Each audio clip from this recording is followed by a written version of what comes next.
How are you, Arrow? Absolutely fantastic. How's the weather? Well, it's lovely. I'm calling from Long Island, New York, and it's just a beautiful 75-degree day, sun. I already ran and swam. It was great. It's moments like this. Do you pull from them to put inside your stories? Because, I mean, the way that you write, it's almost like you've lived this out and you're saying, by the way, let me share something that I went through.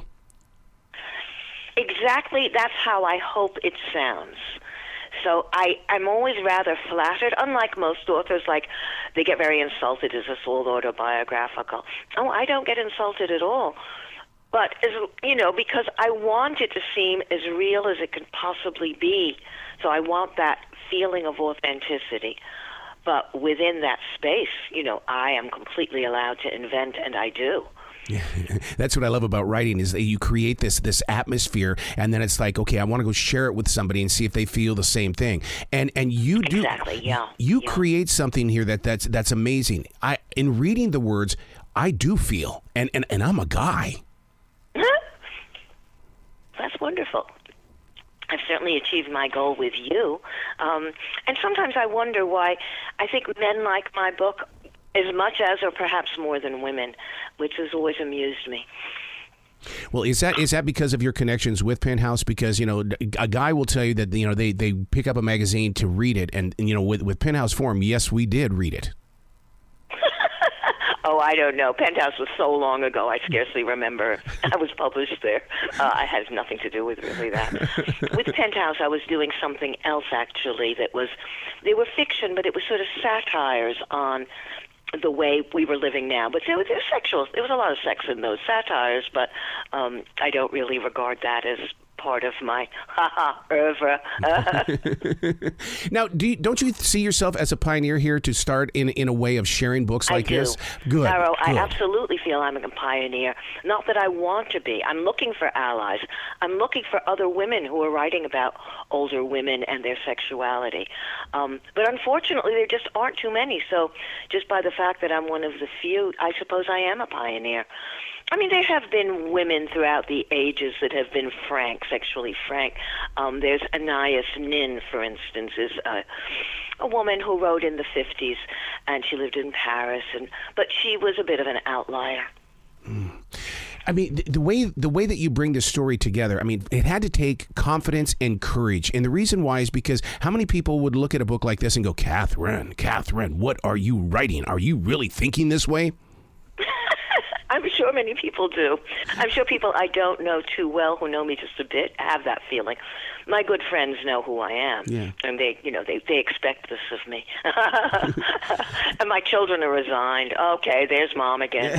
Yeah. But you know where those allied writers are. They've written the stories, but they're in boxes underneath their bed or hidden away in the attic. They don't have that courage that you've got. And when they read a book like this, they're going to go, oh, maybe it's time. I hope so. I would love there to be other books like mine that are about empowering heroines. I mean, it's often when an older woman is seeking love or sex, there's a certain sadness to them. The stories end badly and so on, but not in my book. My stories, I mean, the chapters in the book, she often has a comeuppance. She often like, oh my God, I didn't realize, but she's not daunted. She'll go on to the next adventure without being particularly upset that she was kind of, fooled in the last one. Yeah. The open door here is the fact that so many of the older women have turned to these YA books because they do talk about the things that, that they want to feel inside them. And I'm glad that you've released this in the way, because now you don't have to go to a YA book. You can actually read books about something that's actually happening in your own personal life and, reaching those hidden desires and fantasies. Yeah, I'm a little bemused by what you're saying. You're telling me that women are going to YA to find because they talk about relationship. They talk about relationship. No they kidding. talk about sex. No Yeah. There sure are. Well, there's lots of adult novels, of course. I mean, the family or men and women. These are the long-time subjects of the novel. Somebody like Jonathan Franzen, he's not all that interested in sexuality, but he's writing about men and women. I mean, most major writers, are writing about men and women or men and men and the passions between people. have always been, greatly inspiring. And it's what we want to read about. Yeah. And what I'm hoping is that in Cybill Unbound, that people will permit themselves to love fully at any age, because love is our greatest adventure. And to cut yourself off from it because you think you're too old or you're constrained is to lose one of life's great joys. My wife is approaching 70 years old, and she's still just very activated in reading books such as this, and it's fun to sit there and have a conversation. And I think that hopefully men and women that are married or are couples will have a conversation, and when they finish, a particular chapter. Well, I don't know. I think that the larger societal conversation really does have to do with monogamy, and I'm really happy to hear that your wife and you are married and happy, and I'm really happy with my husband. But there is a movement in America and throughout the world of realizing that we're going to live long lives. And if the occasional fling happens within the course of a long marriage, it doesn't have to end the marriage. Right. So this sort of thing I'm tapping into, as well as the older women's sexuality. So Cybill Unbound, the heroine, she's not married, but she's living with someone. It's as if she's married. Maybe I was too scared to make her married, but in any event, she lives with someone. She never questions that she'll be with him forever. But when love or passion or sexual adventure comes along, she just jumps on the train. She's bolder than I am personally, Arrow, I have to tell you. When you get that opportunity to write, I don't know if it's daily or if you go in there weekly, but when you're starting to put together your paragraphs, are you questioned about what you're writing about? And here's the reason why I bring that up, because I am a painter. I love to work with canvas, but I also went through that moment where I was painting nudes, and I was questioned. It's like, who are you thinking about when you're doing this? What is this? Did you go through struggles like that as well? Well, I'm pretty liberal. My friends are pretty liberal, so I'm not really struggling. I'm struggling to make the best story. Yeah. I'm not struggling like, can I let this thing out into the world because it's so, controversial. I went through all that with my book, Just Say Yes, a marijuana memoir. So I felt I was shocking people, but I felt I needed to shock people to let them know some fundamental truth. And in that case, the fundamental truth was you could smoke a lot of pot and be completely normal and happy. And that was really the message of that book, Just Say Yes, as opposed to Just Say No for Nancy Reagan. But I do think that that Cybill Unbound embodies a kind of just say yes philosophy. Yeah. Yeah. Would you like to be a part of a book club and going in just to hear what people have to say? Because darn well this is going into a circle. Would I like to? Well, I am part of a book club. Nice. But I lead a book club, but they declined to. They didn't say, "Oh, let's have your next book as our discussion." And I want to be broader than just my own things. You were asking me something before. You said, when I sit down to write, is it daily, is it weekly? I do want to let you know that I'm really enjoying, I have a Substack, which is called The Pleasure Principle. Now, a Substack is a newsletter that's mailed out by this organization called Substack. So they take care of all the technical stuff. But it's a wonderful little ecosystem where, I don't know, there must be 20,000 different Substacks. And so you find readers. They kind of find you. I don't know how. Yeah. But I don't have that many. I'm not like a star of Substack. I have about 800. But when they're opening that email, they're just reading me. And when they respond, it's a very personal feeling of getting this reader response and responding back within the app. It's kind of fun. So you may be getting, invitations to various Substack newsletters or whatever. I'm really enjoying that. And that's my regular writing because I feel I have to do it once a week. And I like to do it all in one batch, like sit down and do it, about 500 words. And so in my Substack, The Pleasure Principle, I'm talking about various aspects of pleasure. But my last one that just came out yesterday, it was strange. It was about a little something that happened to me, personally, and it illustrated the pleasure of doing the right thing. And I was really surprised. This was very different from my usual little essays on pleasure. And I got a better response to this from being more personal and talking about something that really happened as opposed to being in the abstract. People responded, so that was nice. I've run into that since the lockdown. People's they want to be included in deeper conversations such as that, and they want that personal side. I mean, because we could candy coat anything and think listeners or readers are going to come directly to you, but no, they want the authenticity of it all. Are you feeling the same thing? I'm noticing that a lot of people, a lot of media outlets would have jumped on my book if it was a memoir. Yeah. They kept saying, well, isn't this true? And, they want to know it really happened. And, of course, I can't say that. It's a novel. I wrote a novel, so I could be inventive, so I could shape things and go with a heroine who was bolder than I am. So, I hear what you're saying, Arrow, that people want that personal side. But if you're a novelist, you also want them to step into a more imaginative realm. And if they feel it's autobiographical, great. They're feeling something real and true and convincing. So that's terrific. But also they should, know in the back of their mind, they're reading something called novel. And in something called novel, the author loves to invent, to make it more intense, A lot of these chapters begin with a nugget of truth, and then I think, but it would have been much more fun if, right? Or let me tighten the screws on her. Let me make it a little more difficult. So I have a lot of fun with that. So do you have any wine glass moments? And what I mean by that is that there are times I'll go into a scene in a book, I'll have some wine, and I'll change things around because I want the challenge. I want to do something that I couldn't do if I didn't have that light buzz going on. Well, I like your notion of the wine glass moment. That's lovely. Weed is my thing, right? So I do get stoned before writing. Absolutely. I don't think it changes the writing one whit because I never got stoned when I was pregnant and I was writing books then. I had 3 children.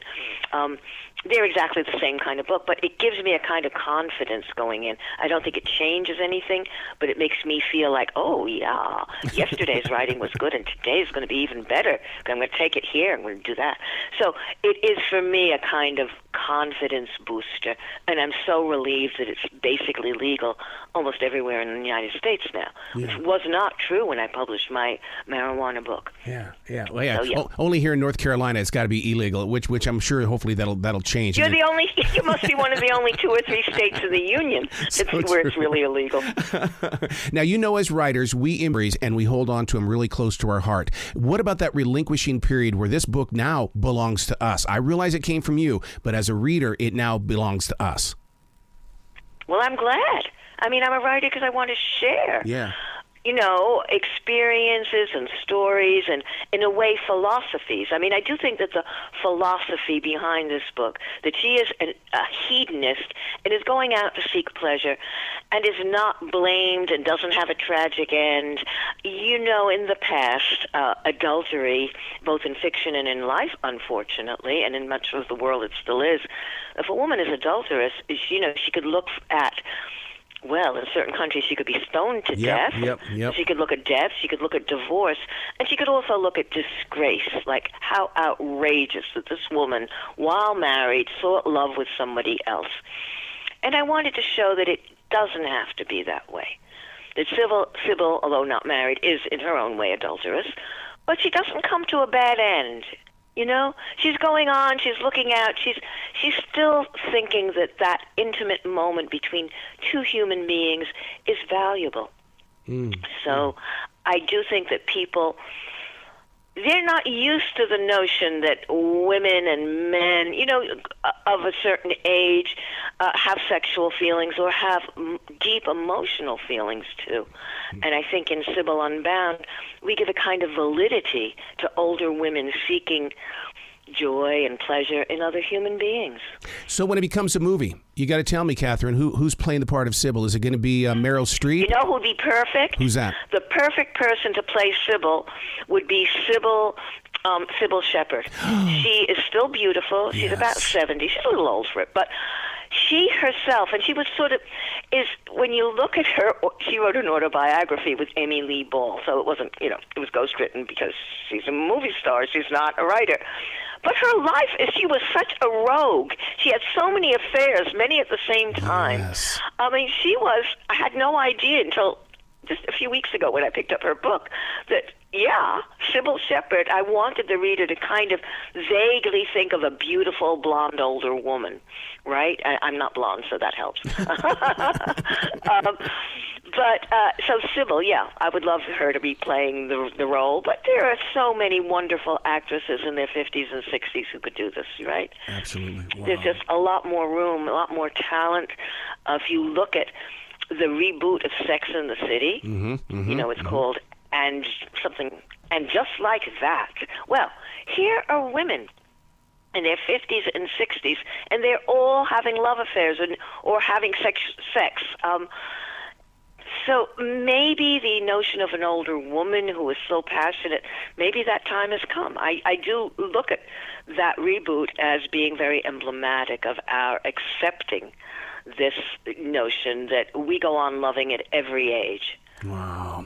Where can people go to find out more about you and about your writing that you send out through the emails and things? Because I want people to give you lots of love. Oh, that's so nice, Arrow, and I want to hear it because I do feel it. Well, first of all, there's my website, catherinehiller.net. Which will lead you right into something about the book, something about me, and there's quite a lot on there. Right from that website, you can subscribe to The Pleasure Principle. I was so glad that title was not taken because it's so right for what I'm writing about.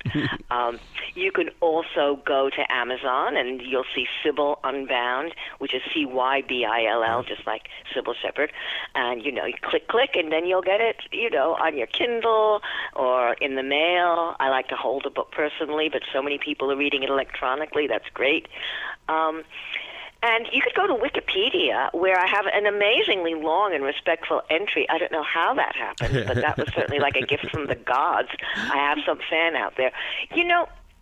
What's so interesting, Arrow, is you could be influencing people and you have no idea. That's right. One thing that happened recently was, well, not so recently, about a year ago, I had this guy who apparently has been saving, we were talking about Penthouse, he saved one of the things that I wrote in Penthouse. It was called The Embryo Patrol, and it was this dystopian future where this government was controlling your reproductive rights. He wrote to me last year, he said, I've been saving this, you should get it published again. Okay, sure. This was right when we knew that Dobbs was in the works. So because of this fan, I said, I don't even have that. I wrote this before computers. I have no copy of it. He faxed me the copy. Wow. He said I should send it to Ms.com. I sent it to them, and they published it. Wow. So, right? And this was a doctor, a very intelligent human being who somehow I had affected 40 years ago, and he remembered it, and he came back to me. So that was great. Wow. You got to come back to this show anytime in the future, Catherine. The door is always going to be open for you. Thank you so much, Arrow. This was a real treat. Thanks for, helping me deliver my message to, I think women especially, really do need to hear a validation of their emotional life. And I do think that Cybill Unbound will help. Absolutely. And I believe that Heather or whoever's working with your PR needs to get you on the radio and on podcasts every Valentine's Day, because you're spreading a word that is just unbelievable. Oh, gosh, yes. I like that a lot. Okay, I will tell them, but I believe our contract may be over before next Valentine's Day. Well, you be brilliant today, okay? Thanks. You too, Arrow. Thanks a lot.